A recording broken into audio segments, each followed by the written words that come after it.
కాంగ్రెస్ అధిష్టానం మరో 3 స్థానాలను పెండింగ్లో పెట్టింది. దాంతో ఆశావాహుల్లో రోజురోజుకు ఉత్కంఠ పెరుగుతుంది. నిన్న వరంగల్ అభ్యర్థిగా కడియం కావ్యాను ప్రకటించింది అధిష్టానం. కరీంనగర్, హైదరాబాద్, ఖమ్మం సీట్లను మాత్రం పెండింగ్లో ఉంచింది.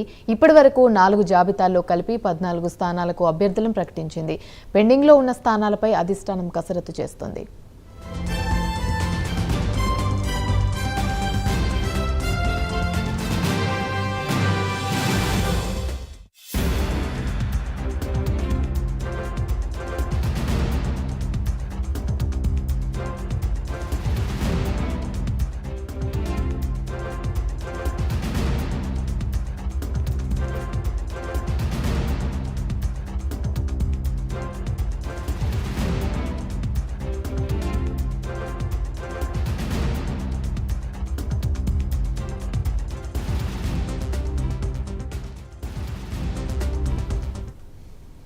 కాంగ్రెస్ అధిష్టానం మరో 3 స్థానాలను పెండింగ్లో పెట్టింది. దాంతో ఆశావాహుల్లో రోజురోజుకు ఉత్కంఠ పెరుగుతుంది. నిన్న వరంగల్ అభ్యర్థిగా కడియం కావ్యాను ప్రకటించింది అధిష్టానం. కరీంనగర్, హైదరాబాద్, ఖమ్మం సీట్లను మాత్రం పెండింగ్లో ఉంచింది. ఇప్పటివరకు 4 జాబితాల్లో కలిపి 14 స్థానాలకు అభ్యర్థులను ప్రకటించింది. పెండింగ్లో ఉన్న స్థానాలపై అధిష్టానం కసరత్తు చేస్తోంది.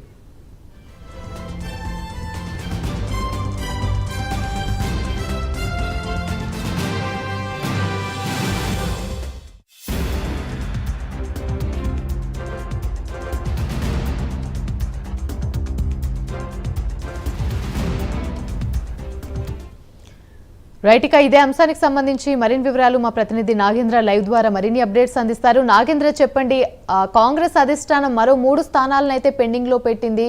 దీంతో రోజురోజుకు ఆశావాహుల్లో ఉత్కంఠ అయితే పెరుగుతుంది. నిన్నైతే కడియం కావ్యాకి ఒక సీట్ అయితే అధిష్టానం ప్రకటించింది. దీనికి సంబంధించి అప్డేట్స్ ఏంటి?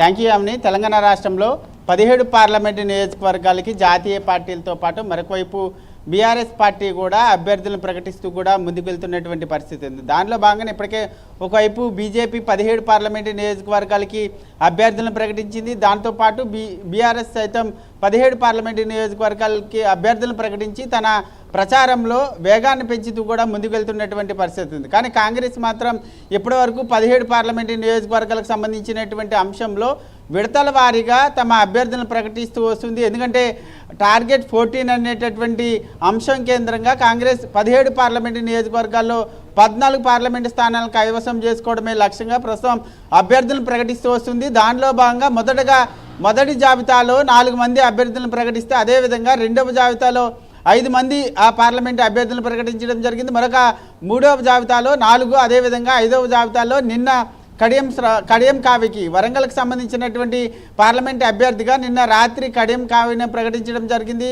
మొత్తం 4 జాబితాల్లో 14 మంది పార్లమెంట్ అభ్యర్థులను ప్రకటించగా ఇంకా 3 పార్లమెంట్ అభ్యర్థులకు సంబంధించినటువంటి ఎంపిక ఇంకా కొనసాగుతూనే ఉంది. దానికి సంబంధించినటువంటి అంశంపైన ఇప్పటికే కాంగ్రెస్ అధిష్టానం ఇంకా కసరత్తు కొనసాగుతున్నటువంటి పరిస్థితి కనిపిస్తుంది. దాంట్లో ప్రధానంగా పెండింగ్లో ఉన్నటువంటి ఆ 3 నియోజకవర్గాలకు సంబంధించినటువంటి అంశంలో ప్రధానంగా ఖమ్మం నియోజకవర్గం సంబంధించినటువంటి దానికి సంబంధించి ఆ పార్లమెంటు నియోజకవర్గం నుంచి తీవ్ర స్థాయిలో పోటీ నెలకొంది. ఎందుకంటే ఒకవైపు ఉప ముఖ్యమంత్రి అయినటువంటి బట్టి విక్రమార్క సతీమణి మల్లు నందినితో పాటు అదేవిధంగా పొంగులేటి మంత్రిగా ఉన్నటువంటి పొంగులేటి శ్రీనివాసరెడ్డి తమ్ముడైనటువంటి ప్రసాద్ రెడ్డితో పాటు మరొకవైపు అదేవిధంగా పొంగులేటి వియంకుడైనటువంటి రఘురామ్ రెడ్డి, వీళ్ళు ముగ్గురు నుంచి కూడా తీవ్ర స్థాయిలో పోటీ ఉన్నటువంటి నేపథ్యంలో ప్రస్తుతం ఖమ్మం నియోజకవర్గానికి సంబంధించినటువంటి అభ్యర్థిని ఇంకా ఎంపిక చేయలేదు. దాన్ని ప్రస్తుతం పెండింగ్లో పెట్టినటువంటి పరిస్థితి ఉంది. మరొక నియోజకవర్గమైనటువంటి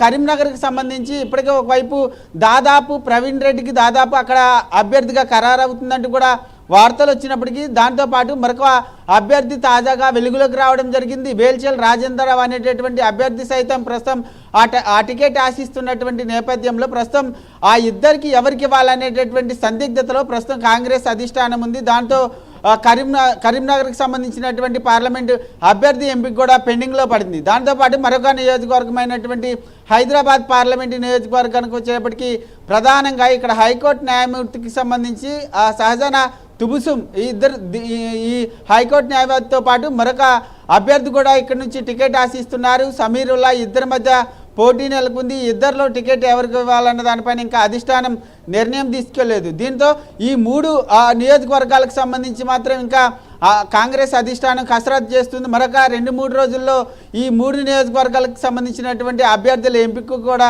కొలికి వచ్చేటటువంటి అవకాశం కనిపిస్తుంది.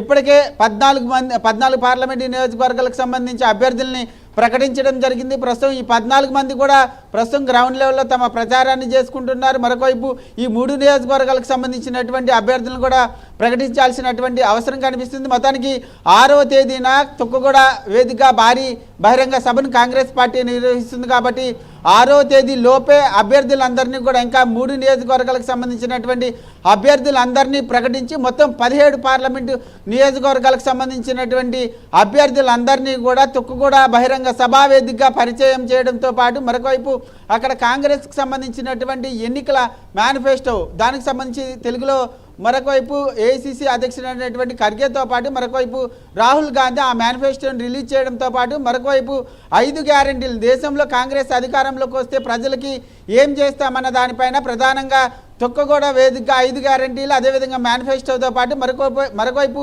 17 మంది పార్లమెంటు అభ్యర్థులను కూడా పరిచయ కార్యక్రమాలు ఉండేటటువంటి అవకాశం అయితే కనిపిస్తుంది. మొత్తానికి ఒకవైపు బీఆర్ఎస్ బీజేపీ 17 పార్లమెంటు నియోజకవర్గాల అభ్యర్థుల్ని ప్రకటించి ముందుకు వెళ్తుంటే కాంగ్రెస్ మాత్రం విడతల వారీగా తమ అభ్యర్థులను ప్రకటిస్తుంది. మొత్తం 4 విడతల్లో 14 మందిని ప్రకటించడం జరిగింది. ఇంకా 3 పార్లమెంటు స్థానాలకు సంబంధించినటువంటి అభ్యర్థుల ఎంపిక ఇంకా కొలిక్కి రావాల్సినటువంటి అవసరం ఉందనే చెప్పాలి.